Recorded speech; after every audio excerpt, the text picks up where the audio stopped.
My heart throbbed loudly, pounding in the back of my ears, drowning out the sound of the crowd above and around me, the sounds of my coach and teammates. The powdery chalk danced on the air as I repositioned my grip. Tossing my head, the hair about my forehead dropped off to the side and as I licked my lips dry with the cool dome air. I cleared my throat, filled my body with one last deep, controlled breath, and lifted the tip of my pole toward the dome's ceiling. One long, drawn step backwards started my momentum, and bursting forth, I began my final attempt. Stride by stride, all I could hear around me was the pounding of my spikes as they hit the rubber runway. The cadence dropped faster, faster, as my heart pounded more loudly behind my ears, my breath caught in my throat, my eyes focused on the bar above me, coming closer and growing higher with each bounding stride. I lifted my hands, pole in them, and felt the dry, cracked tape scrape on my calloused palms. I gripped tightly and exploded off the runway. Leaving the ground, I sensed a sucking sensation pull my hips away from my pole instead of the usual ease and swing of the pendulum that my legs usually brought. I just wasn't moving. Not like usual, not like I was supposed to.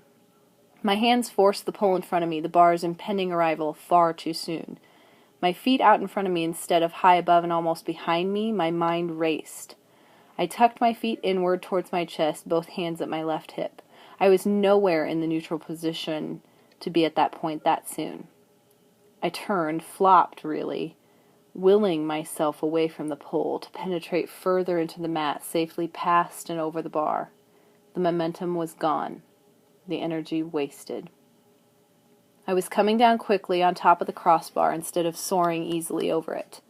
As I kicked and twisted away from it, hoping somehow, some way, it would stay on the pegs, I landed oddly on my stomach, hearing the hollow flop of the fiberglass bar onto the mat behind me a split second later.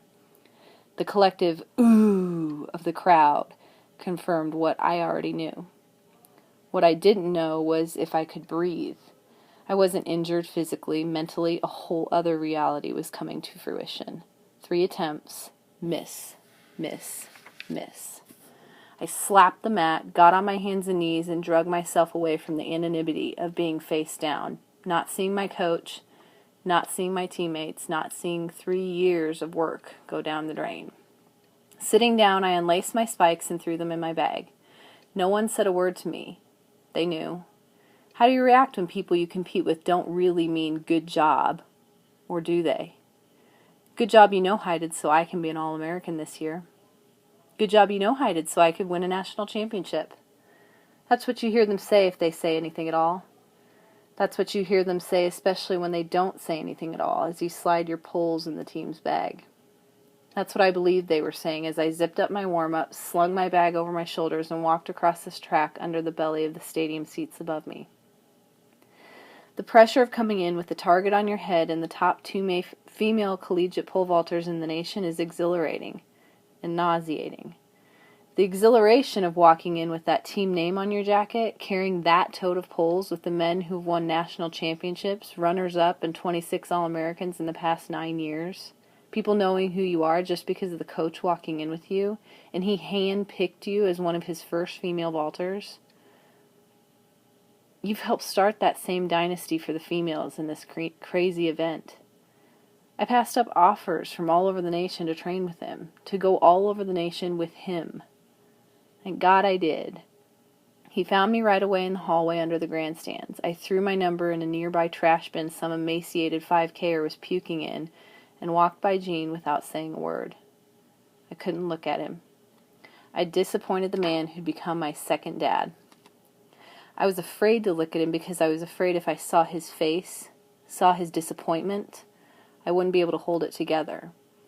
The lump in my throat felt as big as a grapefruit until I finally got back to my hotel and sobbed in the shower until my head pounded.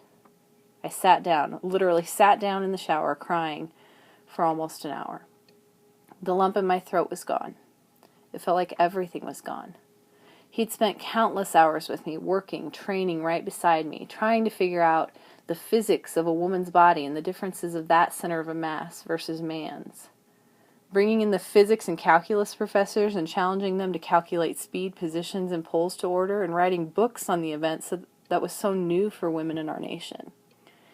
He didn't say much those next couple of days except, "We'll figure it out." We watched video of all 3 jumps that night in his hotel room trying to figure it out. I was quiet, watching the rest of my teammates compete those last couple days. The hollowness inside me permeated every thought, every conversation. The forced smiles and team pictures, the celebratory dinner out with our All-Americans. I was happy for them, truly. Every few hours I'd feel a hand tightly squeeze my shoulder and those words again. "We'll figure it out," whispered in my ear. I'd smile and look down, avoiding the inevitable point where I had to meet his eyes with mine. That lump would be back, and I'd take a deep breath and will myself to believe we would. He figured it out. Training for outdoor season started right away. After a week at home over spring break, I walked into the weight room to find him. Taped up at every squat rack station, on the ceiling above each bench station, and to the mirror in front of our core station was a photocopy. The numbers from the back of my jersey that I thought I'd thrown away. He knew. I knew.